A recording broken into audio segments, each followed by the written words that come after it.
सिर्फ एक साल बाद उनके प्रेसिडेंट मोहम्मद अली रजाई को असैसिनेट किया जाता है।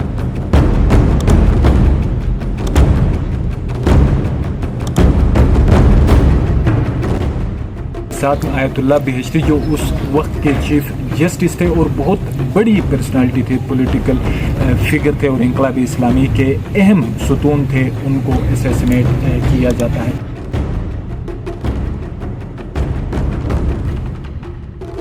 ये सिलसिला आते आते जब हम 2020 की बात करते हैं तो हाज कासिम सुलेमानी एक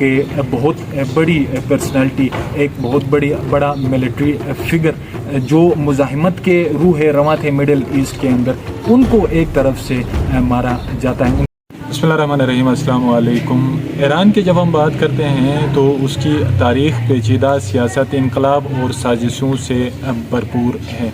कल ही का वाक़या देख लें, कई जनरल्स की शहादत और साथ में साइंटिस्ट का मारा जाना और जो एक टारगेट किलिंग हुई है इसराइल की तरफ से। ये सिर्फ आज की बात नहीं है, जब से इंकलाब इस्लामी ईरान वक़ूफ़ पज़ीर हुआ है 46 साल हो गए हैं। वक्तन फ़वक्तन ये टारगेटेड असैसिनेशन का सिलसिला जारी व सारी है। अच्छा, इसके पीछे क्या रीज़न्स हैं, क्या मोटिव्स हैं, क्या ऑब्जेक्टिव्स हैं इसराइल के या अमेरिका के कि स्पेशली इस तरह के पॉलिटिकल फिगर्स को ईरान के और साथ में मिलिट्री जनरल्स को और उसके अलावा साइंटिस्ट को स्पेशली ये जो 3 टाइप पिलर्स होते हैं इनको टारगेट किया जा रहा है। आइए टारगेटेड असैसिनेशन की हिस्ट्री पर एक नज़र डालते हैं। 1979 जब इंकलाब इस्लामी के रोनुमा हुए अभी सिर्फ 3 माह हो गए थे, आयतुल्लाह मुर्तज़ा मुतहरी को शहीद किया जाता है और वो पॉलिटिकल और स्पेशली इंटेलेक्चुअल फाउंडेशंस इंकलाब इस्लामी को फ़राहम करने वाली एक इल्मी शख्सियत है। जब उनकी शहादत के मुतल्लिक़ इमाम खुमैनी फाउंडर ऑफ इंकलाब इस्लामी ने जब सुना तो उन्होंने कहा कि शहीद मुतहरी समंदर के क़तरों में से एक क़तरा था। अच्छा, दूसरी तरफ ऑब्जेक्टिव ये था कि उस ज़माने में जिन्होंने असैसिनेट किया उनके पीछे मोटिव ये था कि इंकलाब इस्लामी की जो फ़िक्री इंटेलेक्चुअल फाउंडेशंस हैं जो फ़राहम कर रहे हैं, ऐसे अफराद को पहले रास्ते से हटाएं, और उनका ऑब्जेक्टिव हासिल नहीं हुआ चूँकि शहीद की फ़िक्री जो आइडियालॉजी थी वो आज आफ्टर 46 ईयर्स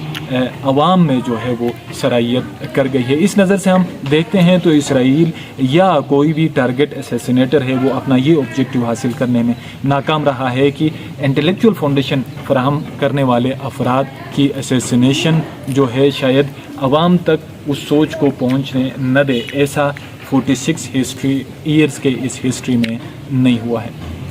81 में जब हम देखते हैं ईरान की इस्लामिक रिवॉल्यूशन की हिस्ट्री में, सिर्फ एक साल बाद उनके प्रेसिडेंट मोहम्मद अली रजाई को असैसिनेट किया जाता है और साथ डॉक्टर जवाद बाहुनर को, और फिर साथ में आयतुल्लाह बेहेश्ती जो उस वक्त के चीफ जस्टिस थे और बहुत बड़ी पर्सनालिटी थे, पॉलिटिकल फिगर थे और इंकलाबी इस्लामी के अहम सुतून थे, उनको असैसिनेट किया जाता है। ये सिलसिला आते आते जब हम 2020 की बात करते हैं तो हाज कासिम सुलेमानी एक बहुत बड़ी पर्सनालिटी, एक बहुत बड़ा मिलिट्री फिगर जो मुज़ाहिमत के रूह रवां थे मिडिल ईस्ट के अंदर, उनको एक तरफ से मारा जाता है, उनको असैसिनेट किया जाता है। अच्छा, उनके असैसिनेशन पे हम देखते हैं कि असल में ऑब्जेक्टिव उसके पीछे ये था कि अगर हाज कासिम जैसे अफराद को हम मारेंगे तो शायद ये जो मिडिल ईस्ट के अंदर एक सूरत हाल बनी हुई है, जो मुज़ाहिमती क़ुव्वतें हैं, हिज़्बुल्लाह है या हमास है, ये एक दूसरे के साथ इंटरेक्ट हैं, तो ये कील का किरदार और जो सेंट्रिपिटल फोर्स है उसका किरदार अदा कर रहे हैं हाज कासिम सुलेमानी। और अमेरिका का ये ख्याल था बगदाद में उनको बम धमाके से निशाना बनाया गया, लेकिन जो ऑब्जेक्टिव था वो हासिल नहीं हो सका अमेरिका इसराइल को। उसकी वजह यह है कि आफ्टर 4 ईयर्स यानी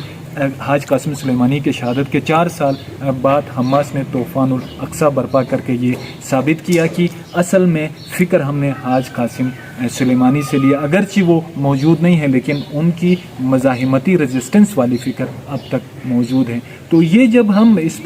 तरह की तारीख़ में हम नज़र डालते हैं तो हमें ये अंदाज़ा होता है, हम ये انالائز کرتے ہیں کہ جس طرح کا objective, strategic objective, political objective رکھ کے اسرائیل نے، امریکہ نے، یا اس طرح کی جو قوتیں تھیں جو اس ریزسٹنس محور کے خلاف تھیں، انہوں نے جو سوچ کے اسیسینیشن کا آغاز کیا ہے، وہ آبجیکٹیوز ابھی تک اسرائیل امریکہ حاصل نہیں کر پایا۔ اچھا، دوسری طرف ہم جب سائنٹسٹ کی بات کرتے ہیں تو ان کا بھی ایک پورا سلسلہ ہے۔ 2007 سے ان کے کلنگز کا آغاز ہوا اور ابھی تک سینکڑوں جو ہیں ایرانی سائنٹسٹ جو ہیں وہ چلے گئے ہیں اس دنیا سے۔ لیکن بیہائنڈ آبجیکٹیو کیا تھا؟ اسرائیل ہے یا امریکہ ہے یا کوئی بھی قوت ہے، اس کا بیہائنڈ موٹیو یہ تھا کہ ایران کو کسی طرح سے انفارمیشن ٹیکنالوجی یا اس ڈیجیٹل دور کے حوالے سے جو ہے ان کو پیچھے رکھیں۔ تو یہ آبجیکٹیو بھی حاصل کرنے میں امریکہ اسرائیل ناکام رہا ہے، چونکہ ڈرون ٹیکنالوجی، ٹھیک ہے، اسرائیل جو ہے، امریکہ جو ہے، یا جو اس طرح کی پاورز ہیں، ان کے پاس بالکل ٹیکنالوجی ہے، لیٹسٹ ٹیکنالوجی ہے، ایڈوانس ٹیکنالوجی ہے، لیکن دوسری طرف ہم ایران کو دیکھتے ہیں تو ایران بھی کسی سے پیچھے نہیں ہے۔ اور ان سائنٹسٹ نے جو ہے اپنا کام کر دکھایا، اگرچہ شہادت تک وہ پہنچ گئے۔ مثلا ڈاکٹر فریدون عباسی جو کل ہی شہادت سے ہمکنار ہوئے، ان کا آپ آخری انٹرویو دیکھیں تو انہوں نے عجیب سی بات کی، حیرت انگیز سی انہوں نے بات کی۔ ان سے پوچھا گیا کہ آپ کو بھی ٹارگٹ کرنے کے لیے باقاعدہ طور پر آپ کا نام لسٹ میں شامل ہے؟ اس نے کہا کوئی فرق اس سے نہیں پڑتا، چونکہ ہم نے اپنا مشن مکمل کیا ہے اور ہم اس بات سے راضی ہیں کہ ہمارے جو پیچھے آنے والی یوتھ ہے، نسل ہے، اس نے ہمارے کام کو پکڑا ہوا ہے اور اس کام کو جاری رکھے ہوئے ہیں۔ اچھا، 46 ایئرز کی ہسٹری میں یہ جو پولیٹیکل فگرز کی ہو، ملٹری پرسنالٹیز کی ہو، یا پھر سائنٹسٹ کی اسیسینیشن ہو، آبجیکٹیوز میں نے آپ کو بتا دیا اسرائیل امریکہ کا کیا رہے ہیں، وہ اس کو حاصل نہیں کر پائے ہیں۔ اس کی ایک بنیادی وجہ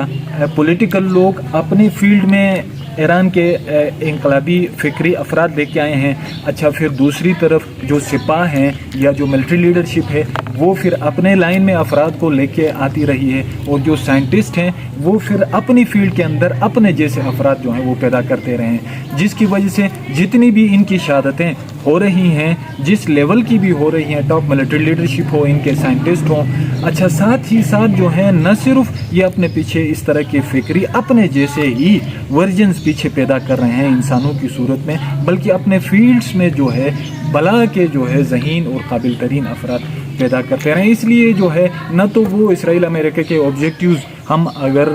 اس حقیقی صورتحال میں دیکھیں، گراؤنڈ ریئلٹی دیکھیں، تو جو آبجیکٹیوز امریکہ اور اسرائیل نے رکھ کے ان کے پولیٹیکل اسیسینیشنز کی ہیں، ٹارگٹ کلنگز کی ہیں بڑے بڑے سائنٹسٹ کی اور ایران کے ملٹری لیڈرشپ کی، تو ان کا آبجیکٹیو بھی حاصل نہیں ہو پا رہا۔ اور ہم اپنی نظر سے دیکھ رہے ہیں ایران پھر اپنے آبجیکٹیوز جو ان سائنٹسٹ کے ذریعے سے اور ان پولیٹیکل لیڈرز کے ذریعے سے اور ان جو جرنلز ہیں ان کے ذریعے سے حاصل کرنا چاہ رہا تھا، وہ حاصل کر بھی رہا ہے، اور آئندہ کے لیے بھی یہ کرے گا اگر ہم یہ صورتحال دیکھتے ہیں۔ بہت شکریہ آپ سے۔